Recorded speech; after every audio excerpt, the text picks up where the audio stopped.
الأمان واللين بنظرة وكلمتين حلوين. ഹായ്, ഞാനിത് കണ്ട് നിങ്ങൾക്ക് കാണുമ്പോൾ മനസ്സിലാവും അല്ലേ, നമ്മളുടെ ദുബായില് ലോകത്തിലെ ഏറ്റവും വലിയ ബിൽഡിങ്ങിന്റെ മുന്നിലാണ് ഞാൻ എത്തിയിരിക്കുന്നത്. അപ്പം ദുബായ് വേറെ കുറച്ച് ബിസിനസ്സുകാരായിട്ട് വന്നതാണ് ഞങ്ങള്. കൂട്ടത്തിൽ ഞങ്ങളിത് കാണാനും കൂടെ കയറിയതാണ്. ചിലപ്പോൾ ദുബായിൽ നമ്മുടെ ഒരു ഷോപ്പ് പ്ലാനിങ്ങിലുണ്ട്. ഇൻഷാ അല്ലാഹ് എല്ലാവരും പ്രാർത്ഥിക്കുക.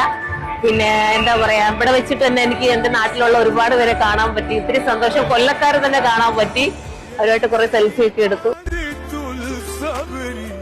حبيبتي واغلى شيء عندي يا وش الخير يا روح قلبي يا نعمة انا بدعي ليا